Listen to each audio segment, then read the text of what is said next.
Make sure to stay until the end. A couple common mistakes that can be avoided here, guys, otherwise you can spend thousands of dollars or even having the engine rebuilt.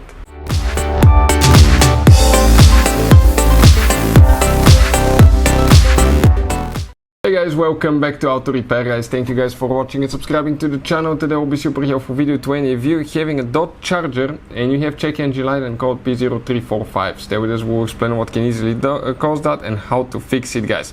Now, code P0345 relates to camshaft position sensor 1, bank 2. We'll explain what that means. We'll explain what 1 means. Sensor 1, it could be known as sensor A as well. And we'll explain why it's super important and why you have only one camshaft position sensor per cylinder head when you need two. Also, we'll talk about testing it and common mistakes people make that can destroy your engine. So stay until the end and we'll explain all that today.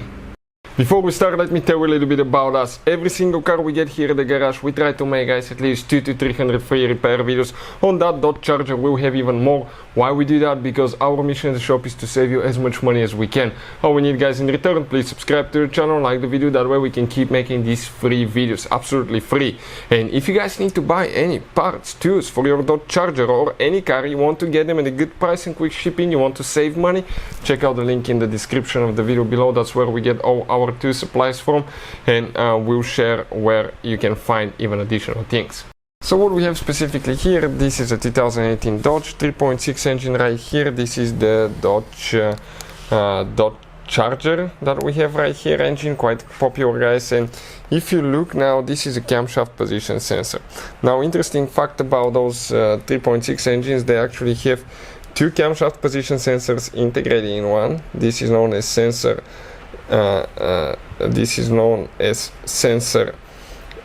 B, this is sensor A, or camshaft position sensor 2, camshaft position sensor 1. Now, this sensor, guys, has 4 wires. We have a special video that explains how to test camshaft position sensor on Dodge Charger. Check it out, it will teach you how to do that and you'll be able to test both components. Now, if you guys have these codes, that means that this part of the sensor right here, where it says camshaft position sensor 1 or A, that's for the exhaust camshaft, okay, is not functioning correctly. That could be caused by multiple things. 1, burned camshaft position sensor. We have a video that explains how to test it.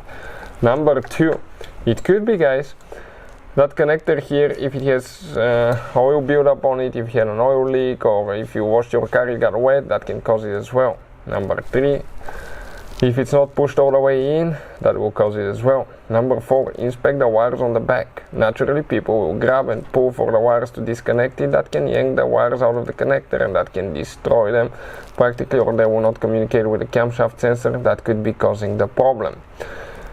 Next, inspect the wire to make sure that it's not broken. Now, if you want to see how to replace the camshaft position sensor, complete video, we have it on the channel. It will teach you how to do that.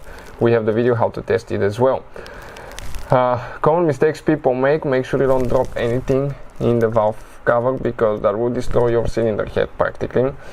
Another thing, never use magnetic tools if you drop something, because you have magnetic wheels that the sensor is reading from, and if you mess with the magnetic field, that can weaken it and the engine computer will not be able to catch the signal, and that can end up actually replacing the camshafts in the future as well. So you don't want to mess with that, guys. Next, you need to remove the upper intake manifold. Here, new gaskets needs to be placed almost every time, especially on higher mileage cars, and you need to make sure nothing drops inside, because that will destroy your engine. Let's say you drop a bolt nut or a socket inside, goes to the valve, you either bends a valve, it may make it around the valve and go in the engine. There you mess up your piston, engine, block, cylinder head, and that can be quite expensive to fix. Hopefully the video will be helpful to any of you needing help with that. Thank you for watching and see you next time.